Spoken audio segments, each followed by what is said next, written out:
What's this? Legal update notice. Hmm. Discovery entitlements affected titles.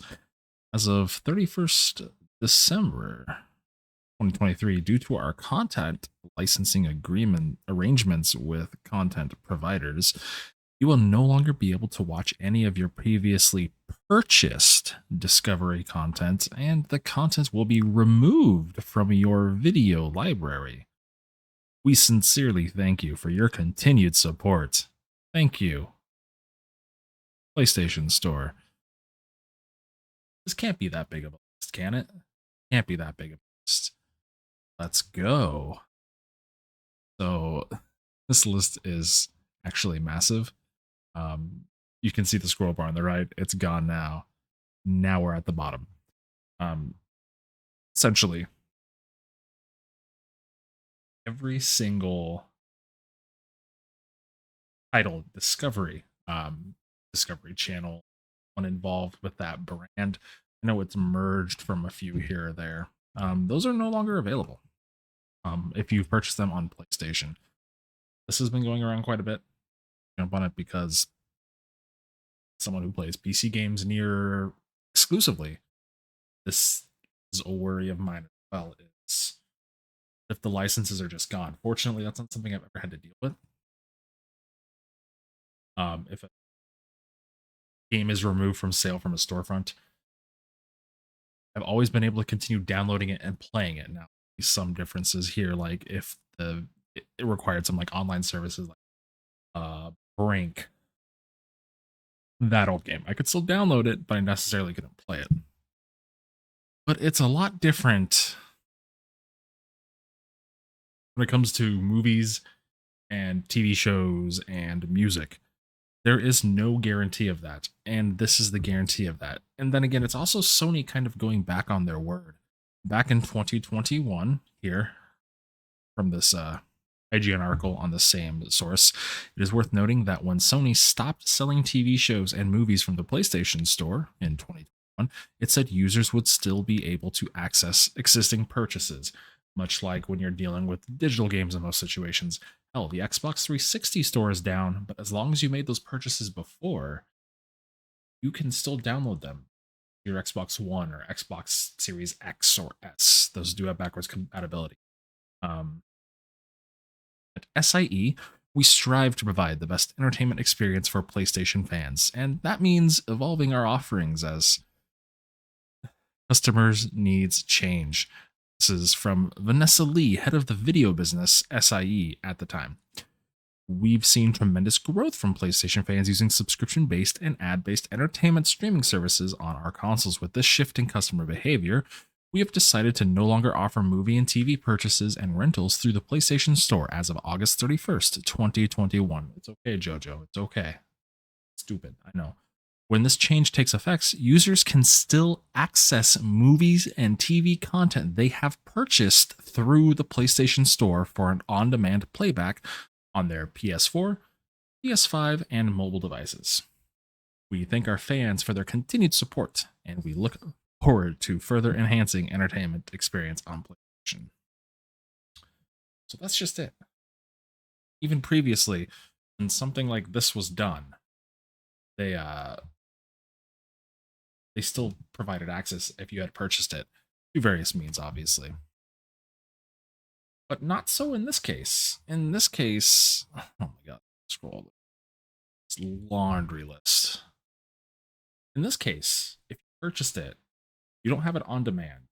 You can't download it to your device, and you're not going to be able to download it or record it to another means. And on top of it, Sony is not going to be providing refunds. Let me open up this tweet here, this X, whatever it might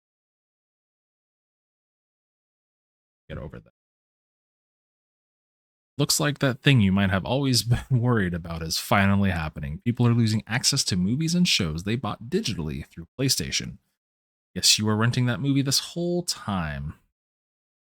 And open up the. This is a screen snippet of the tweet right here, or the email that they sent out. As of December 31st, This isn't the one that says no refunds. Where's the refunds ones? Anyways, that's the wrong one. Anyways, they are not giving, and that's the thing. That's the issue here.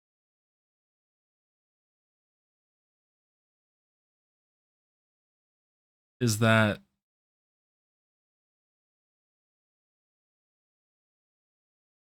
you're not being given a refund for those purchases. They just took your money and went away.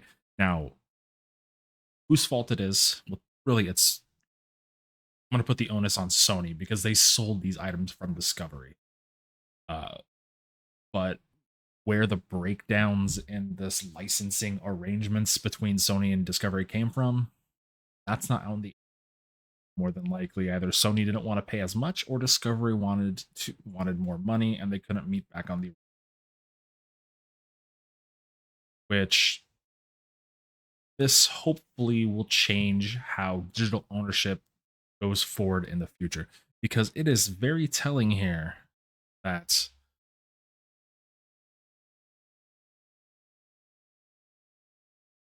it says purchased content. You're not renting it. This isn't a movie rental. Sure, there's a digital license they said they can revoke, but they are strictly calling it purchased content and then pulling it, giving no sort of back to the consumer. This can happen on any. It's just this is the first major one happening across the industry. Have streaming services and stuff go out of business. You cases go down. But I mean, if you're dealing with that on PC, probably just go ahead and download it anyways. But that's not the case here. These are people who are using their consoles to watch stuff. Now, I don't know how many people purchased Alaskan Bush People Season 5. Whoever purchased Alaskan Bush People Season 5 is losing that. And this is a giant fucking list. This is a giant list.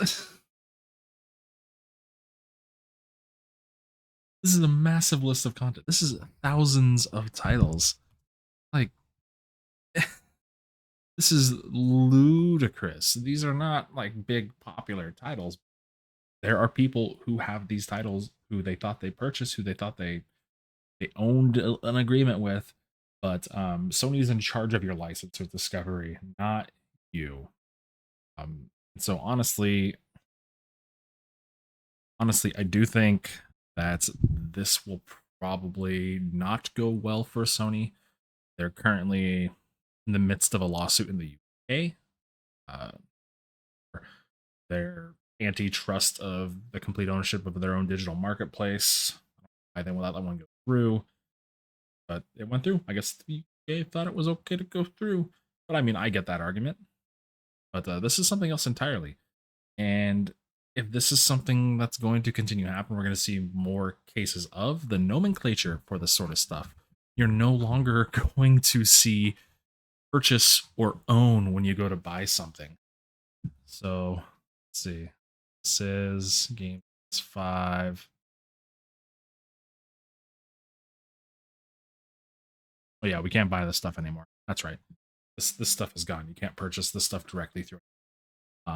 So this goes right back to that 2021. But like say you go to Amazon, it's purchase, it's a rent or own or purchase, something like that. You click purchase, you're expecting to be able to access that because you paid for it. Fuck something up, you defraud Amazon, you lose that account, you lose that. That's not this case. This is just really bad for consumers, and said it for a long time. Nintendo has been the most anti-consumer of the three large video game hardware companies between Sony, Microsoft, Nintendo. Longest time, Nintendo has been the most anti-consumer, attacking people who develop ROMs or develop emulators and play ROMs of games that you no longer realistically purchase, with how they deal with esports involving titles.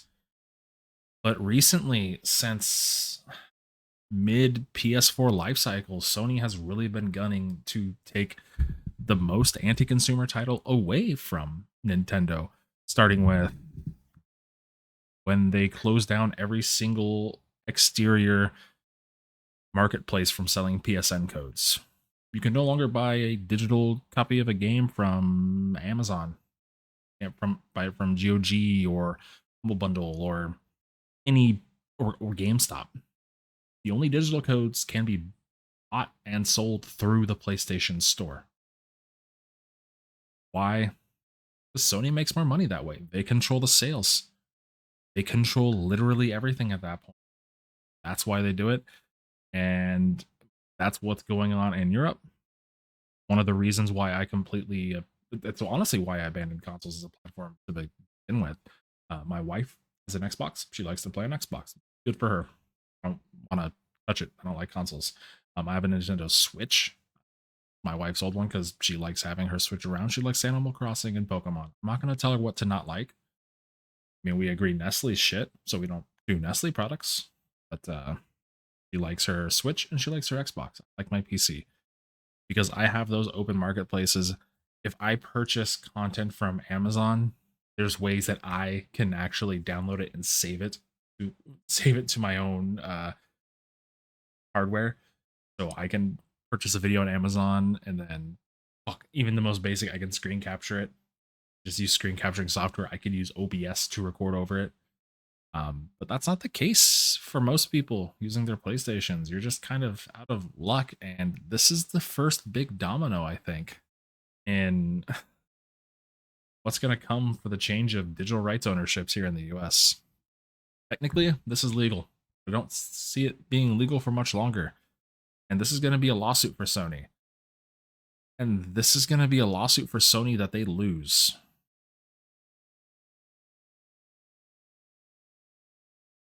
Anyways, that's all I had. I just wanted to jump in on the worst possible thing that everyone thinks can happen with digital rights ownership happening with a giant list of software, even.